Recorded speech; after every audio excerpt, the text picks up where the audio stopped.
Alrighty, so today we're gonna read Threefold Segment 4, Section 3, entitled Gumption. They traveled until nightfall. Junyo searched for food. Hugo started a fire. They settled around the fire, eating what Guinness had prepared when Guinness decided this was the best time to have their conversation. He realized their siblings didn't want the three of them to discover their motives, but he wanted to figure out what Mateo was working. Mateo was involved with Jackson and Akira, but he was also working something with Hugo. Guinness wanted to know what Junyo and Hugo knew that he didn't. He didn't appreciate secrets. He learned early in life no good ever came from a secret. The three of them should put everything out in the open. He didn't want any surprises later. What's going on? Guinness threw out his question to both of them. Hugo had his book open, eating and reading. Junyo finished his meal and began cleaning his rifle.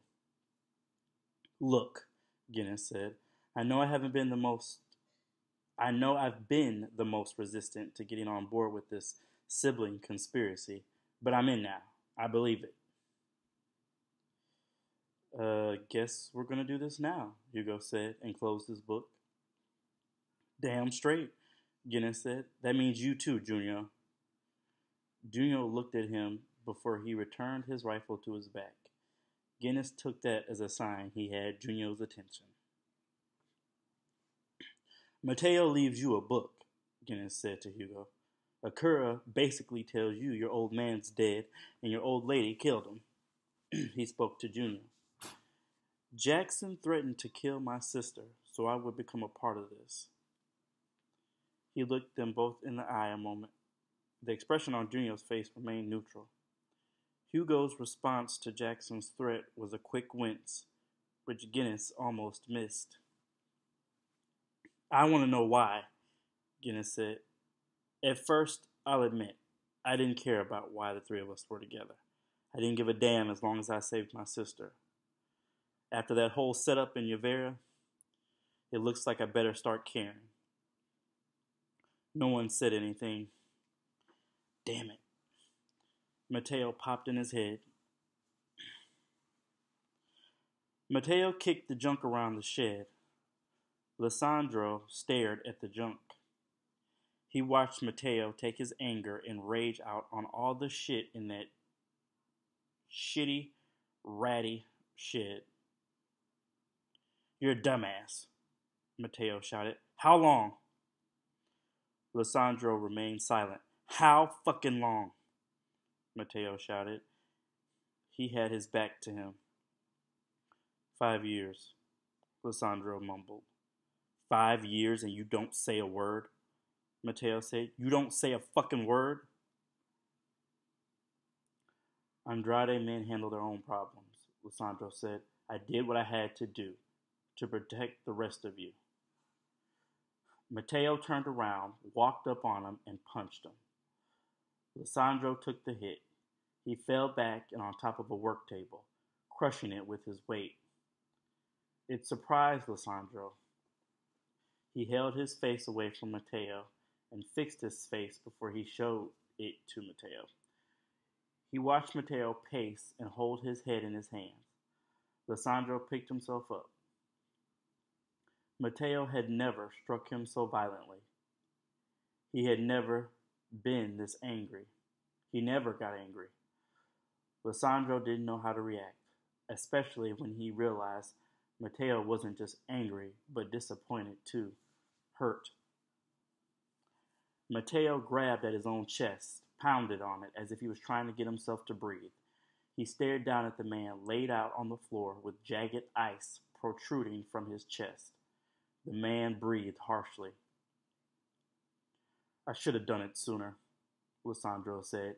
He spit on the man. He's the reason your cryo-energy manifested, Mateo said. You've been dealing with this, lying to all of us all this time. He stared down at the man. When did it first manifest? His eyes shifted back and forth. He went through his thoughts and memories, probably trying to see or think of something that stood out now but hadn't before. Was it the first time he trailed off? Don't say it, Lissandro said. Penetrated you? Mateo said. You would know, Lissandro said, pissed, embarrassed, and too proud to apologize for something he hadn't wanted to say. He looked away from Mateo. You didn't do it sooner because you're not a killer, Mateo said. They shared the silence.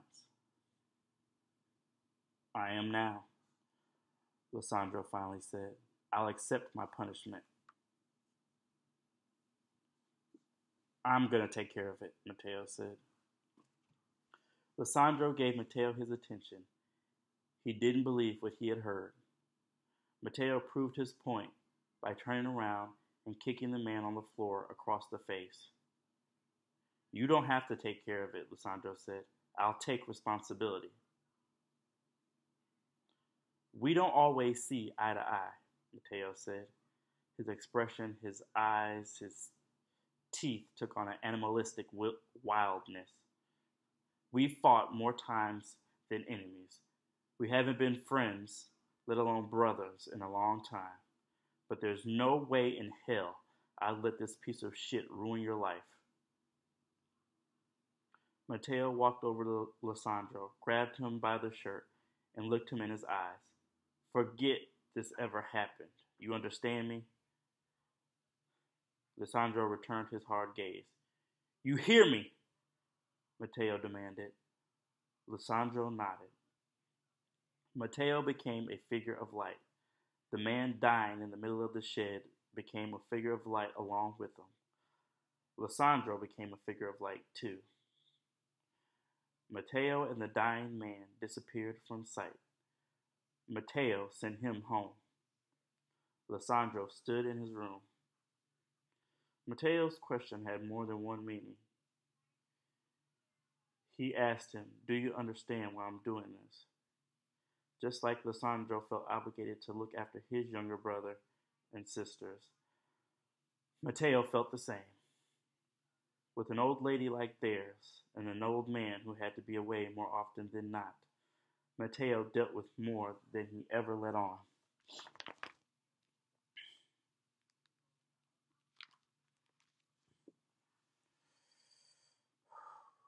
This isn't just about Mateo, Guinness said.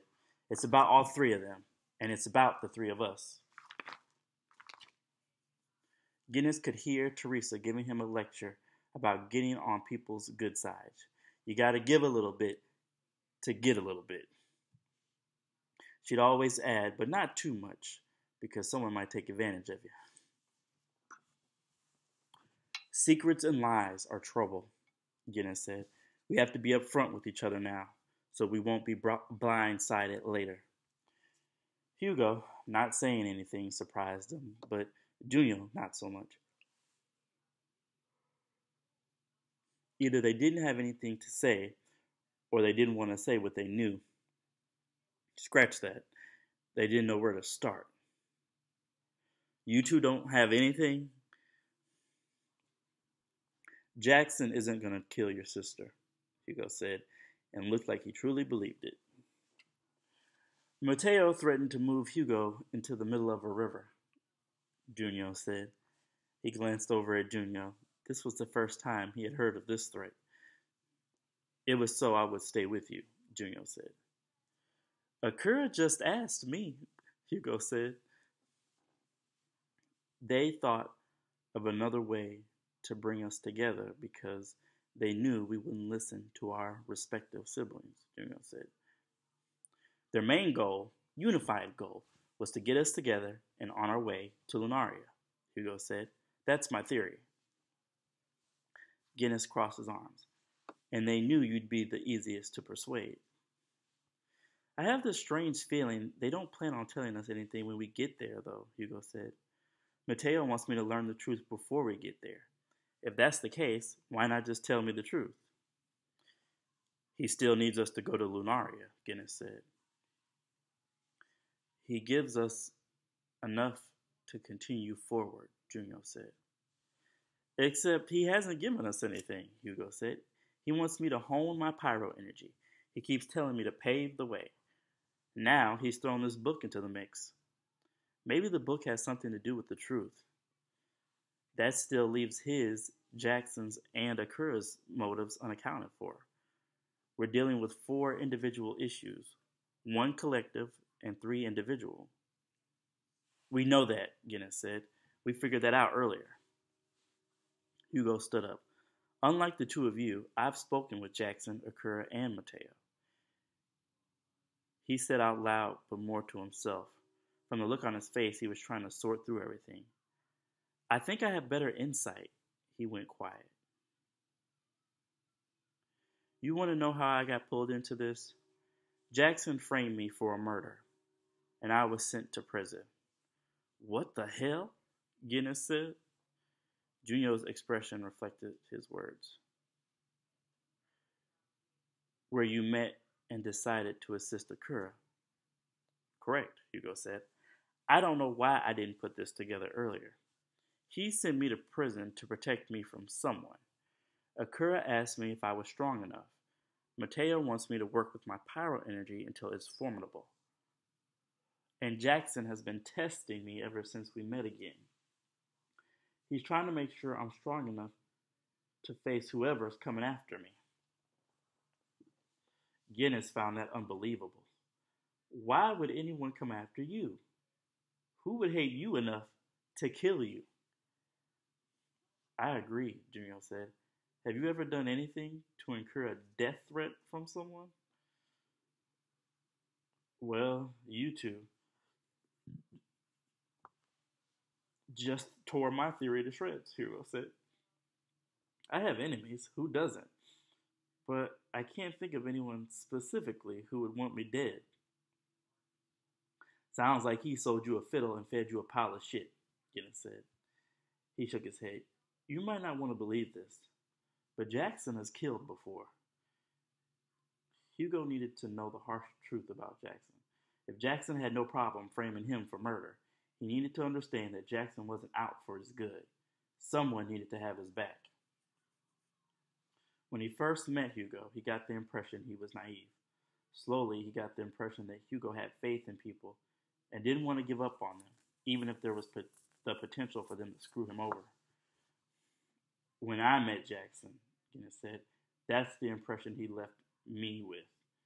Do you really think he meant to protect you and didn't kill that person himself? His name was Lako, Hugo said. He said it like he wanted to make sure the name was never forgotten. Do you really think he didn't kill Lako himself? Guinness corrected, seeing that it was important to Hugo. I hadn't seen him in 5 years, Hugo said. Anything is possible. But he's your older brother, Guinness said. You want to believe he can do no wrong, and he's still the guy you grew up with. He said he didn't kill him, Hugo said, this more to himself than to Guinness. Until I get an explanation from him, I'll believe he told me the truth.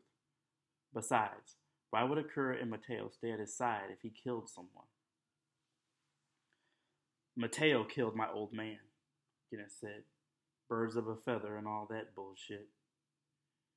He waited for Hugo to remind him how Jackson wasn't Mateo, or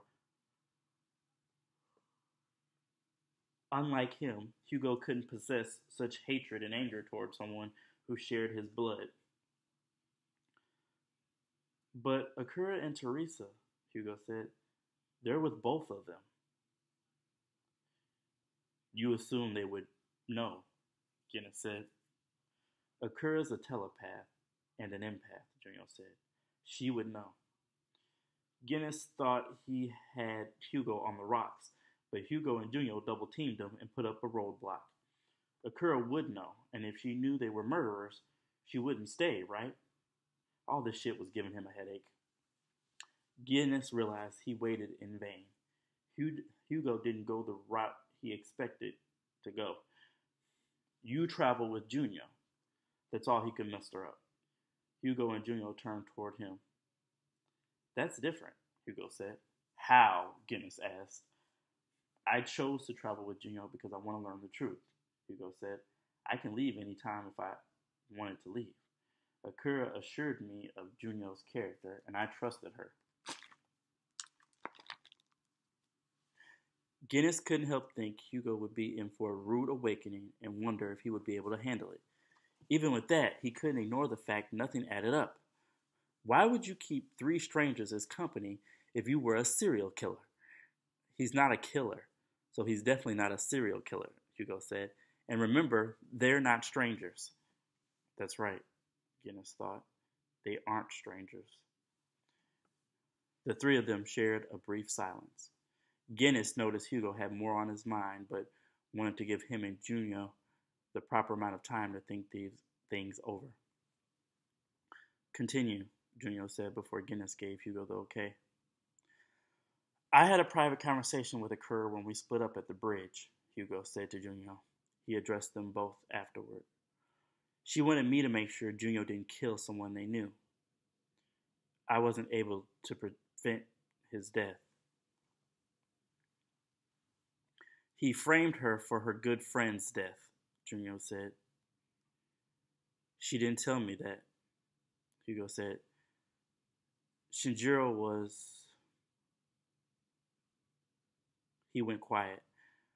No wonder you were so adamant about ending him. Let's keep me in the loop, fellas, Guinness said. Shinjiro spent years trying to destroy my family and my home, Junyo said. He committed many crimes. For this reason, he needed to die. Good on you, Guinness said. Hugo clearly disagreed and wanted to say so, but continued with the topic at hand. Atsuko went off on Junyo because she found out he kills criminals. Guinness remembered how visibly upset Atsuko looked. How'd she find out? He aimed his question at Junyo. I mentioned it, Junyo said. Accidentally, Guinness added in his head. After finding out what his old lady did, Guinness concluded Junyo threatened to track her down and kill her. Crazy. The idea of Junyo killing his old lady made Guinness think of his, which made him slowly shake his head. No words could express what a proper reaction would be to the news Junyo received. Although, with this being Junyo's old lady and not his, Guinness hoped Junyo wasn't serious about his threat to kill his old lady. At the same time, Junyo's reaction was out of character for him, slipping about his occupation. On second thought, how else would you react to your bio mom killing your bio dad and abandoning you to be raised by someone else? Hugo placed his eyes on Junyo as Junyo stared at Guinness. More like stared past him. Hugo drew their attention when he spoke again. You didn't mean what you said, Hugo said. No, he meant it. Guinness listened because he wanted to know where Hugo would go with this. I don't know you that well, Hugo said. Atsuko doesn't know you at all. But I know, as much as you want to do it, you wouldn't kill your mom. Junyo stared at Hugo and didn't give him any kind of response to confirm or deny. I agreed with Atsuko, Hugo said. I agree with Akira. Killing is wrong, no matter the reason, even in self-defense. I can't shake that it's wrong. There's no way around it, but that's my personal opinion. I'm not trying to impose it on either of you. He sighed. People can change, he paused. Because people can change, because they can have any number of reasons for making a mistake, your first action this time around should be to talk to her. He grabbed onto his neck and massaged it. Guinness saw where Hugo was coming from, but still agreed with Junyo. Life for a life. Sometimes people can't change, won't change, don't change. Junyo didn't say a word. Apparently, he had nothing to say on the subject. He appeared to wait on Hugo to continue. We agreed to disagree, Hugo told them, but I think about it. You're right, Guinness, but we're both right. Guinness would not admit that to him. Every man's got a right to think. That's all he said, but he meant it. Mateo's a major button for you, Hugo said. They were going to have to discuss Mateo sooner or later. When I met him, Hugo said, he seemed like a good guy, even after Junyo's news. I believe he was bluffing. Want to test that theory? Guinness asked. To go along with that, Hugo continued, he and Teresa are apparently working together. She's connected to Akira too, it seems. And what does all that do for you? Guinness said. Gives me hope, Hugo said. Guinness didn't have a comment for that. Hope. I read a little from the book he gave me, Hugo said. I've tried to figure what it has to do with us, and I've also tried to wrap my head around what exactly he wants me to do. What exactly it has to do with me. Pave the way? Guinness questioned. Junyo nodded. He wants him to pave the way forward, Guinness said. To lead us, Junyo said. A quick glance to Junyo. Guinness and Junyo's eyes met, and Guinness cast his eyes down to the ground and kicked at a rock. He put his hands under his armpits to keep them warm. For someone with the ability to wield ice, sometimes the cold got deep down into his bones. Not to offend him, but Guinness didn't believe Hugo could lead them. Not necessarily because he didn't believe Hugo could lead them, but because he didn't believe in being led. If anyone were to lead, say, another group or some other people, he put his money on Junyo first. Why him? Guinness asked. No, Hugo said. He addressed them both. Those are not what his words mean. I can feel it in my gut. The look Guinness gave him made him frown. Feel it in his gut. You're not an empath, he wanted to say, but he kept his mouth shut. He wanted to really listen to this, take it all in, their exchanges, hear what either or both of them had to say. I know what's running through your heads, Hugo said. It's run through mine, too. I'm no leader. He wants me to do something only I can do. I mean, he might have come to you about it, but remember, you want to kill him. Guinness wanted to respond, but he couldn't argue with the truth.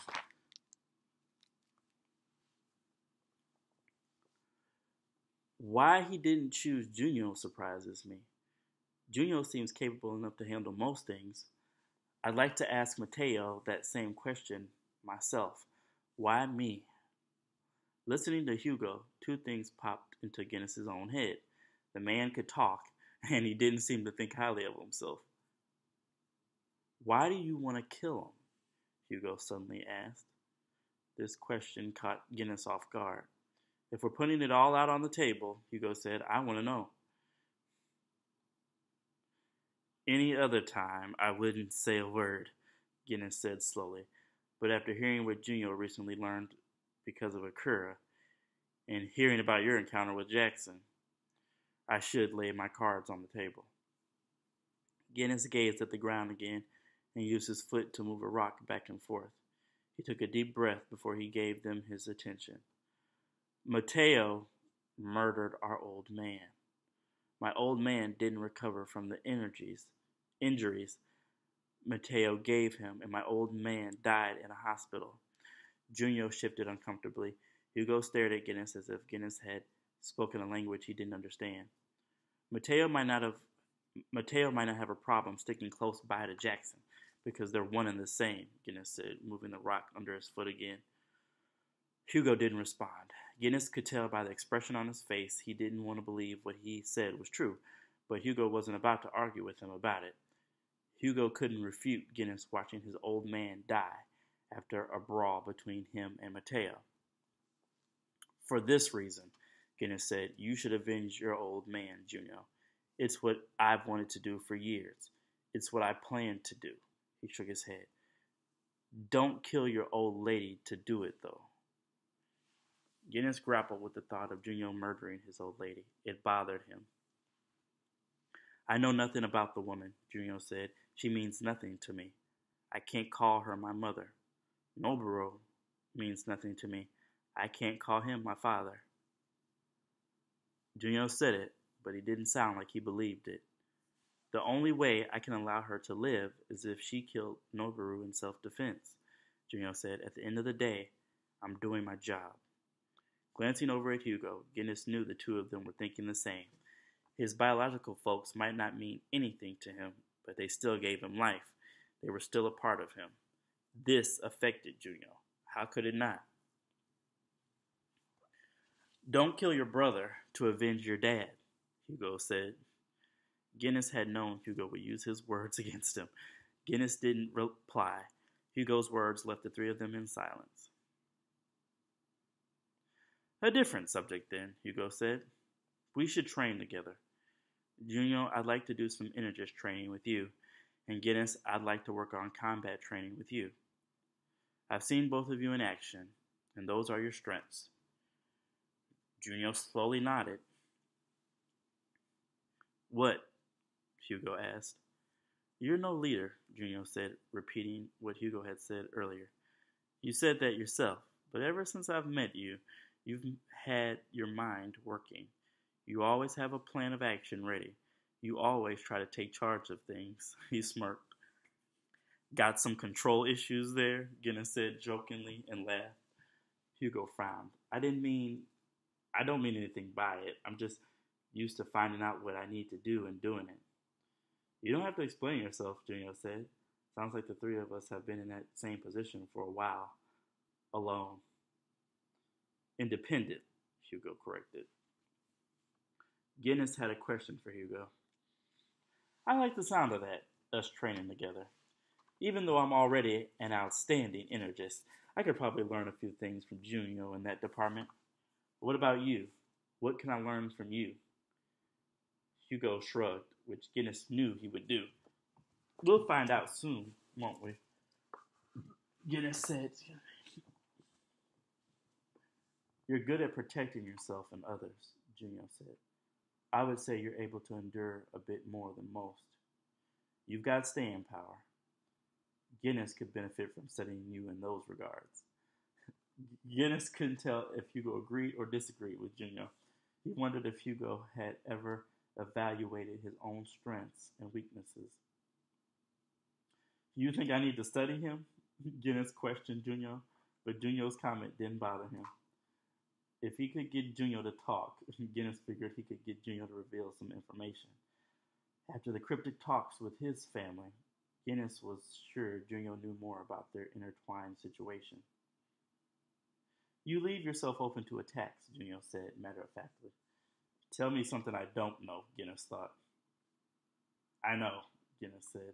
Like I know you rely on your abilities and your firearm to avoid close combat. He turned toward Hugo. I might avoid close combat, Junyo said. Don't take that to mean I'm not a capable fighter. I didn't, Guinness said. He addressed both of them. You have to know your own strengths and weaknesses, and be able to gauge your opponent's strengths and weaknesses fast if you want to be an effective fighter. Like you did during our fight, Junyo said. Guinness was not amused by Junyo's comment. Hugo chuckled. Guinness and Hugo noticed a short smile spread on Junyo's face. They watched it quickly disappear. Are you okay? Hugo asked. His expression showed his concern. Guinness wasn't sure why Hugo asked that question. He didn't want Hugo to mess up his progress. He was hoping to get something out of Junyo before the end of the night. After glancing at Hugo, Junyo didn't respond to Hugo's question. Instead, Junyo spoke to Guinness. Guinness, we don't know much more about all of this than you, Junyo said. What I do know, which I've contemplated whether I should tell you to, is I foresee death, secrets revealed, and our lives changed from what they once were. It's a good thing you two want to train, because we need to prepare for the worst. Guinness hadn't expected to hear those words from Junyo's mouth. Death, he expected to dish out at the end of this trip to Lunaria. But secrets revealed and his life changed, he could do without those. He thought Mateo wanted to have a showdown. He didn't believe this journey was as heavy as Junyo implied. They needed to train to get stronger. He couldn't explain the reasoning behind it other than Mateo didn't believe he could be a challenge for him, and Guinness wanted to prove him wrong. The reason they all agreed to train made sense. Hugo wanted to get stronger because he believed he wasn't strong enough, even though he didn't believe he was weak. Junyo wanted to prepare for what lay at the end of their journey, which is why he wanted to train. Not only did Junyo want to be ready, but he wanted to prepare them too. Sneaky bastard. Guinness might be able to see Junyo's point if Junyo had a valid reason for it. Didn't sound like he did. He thought about it. Maybe there was a valid reason. Whatever it is involves what he learned in Yavera. He saw the big picture. Junyo and Hugo gave him their attention. Guinness remembered what Chiyo had told him. Chiyoko, Tsuyoshi, and Atsuko were in the dark like we are, Guinness said. Our parents know each other. Our siblings know each other. Now, we sort of know each other. Our lives, Hugo said. Like our families, intertwined. Here's my point, Guinness said. They know the truth, like Junyo's aunts and uncle did. Our folks know why our siblings are dragging us by our tails, and they're letting them do it. To protect us, Junyo said. To protect us, Hugo said. To protect us? Guinness questioned. What makes you two think they're trying to protect us? I told you earlier, Hugo said. Jackson said he was trying to protect me. Guinness couldn't see Mateo trying to protect him because Mateo knew he could take care of himself. This was part of the reason why Guinness found their explanation hard to grasp. Eventually, Junyo said, we have to know the truth. They want to protect us from it for as long as possible. With those words, Hugo and Guinness saw lightning spark across Junyo's hand as he clenched a fist. To answer your question from earlier, I am fine, Junyo said, looking at Hugo with a hard expression. You're pissed, Guinness said. Can't lie to us, Hugo said. You're about to cause a lightning storm any minute now. I'm fine, Junyo said. I say this before I tell you why I believe our siblings are trying to protect us, why Akura brought me to Yavera, and why Chiyoko, Atsuko, and Tsuyoshi were kept ignorant on the situation. Hugo and Guinness waited for his explanation. Guinness didn't know why, but he felt this was about to get personal. He guessed it took him and Hugo to get Junyo to speak up. Nash would say it best. Life is all about teamwork. At that point, Guinness would shove Nash to the ground while he was in the middle of a handstand. Akura kept my family from me for the same reason, Junyo said, even though I know there are plenty more. My mother murdered my father. Hugo and Guinness glanced at each other. Even though the news didn't seem to affect Junyo, Guinness believed the man had to be hurting inside. At the same time, he thought maybe not. He hadn't really known either of his parents. Akira waited to give me this news until now, so I'd understand the nature of the truth. That's what I believe. The truth behind this journey will be devastating. Guinness didn't know what to think. He felt Junyo should be having more of a reaction to this. Then again, this wouldn't be Junyo if he did. I'm sorry, man, Guinness said. That's some tough shit to hear. But I think you're wrong. Akira might have thought it time you knew what happened to your biological parents. These two situations could be unrelated. Unlikely, Junyo said bluntly. For whatever reason they have us traveling the countryside, Guinness said. Nothing is going to stop me from reaching Lunaria. We have the choice to stop now, Hugo said. I'd rather see this thing through. Junyo nodded in agreement. Guinness was satisfied with the way the conversation went. They had more than enough traveling left to do. In the meantime, he planned to get stronger for when he would take Mateo down.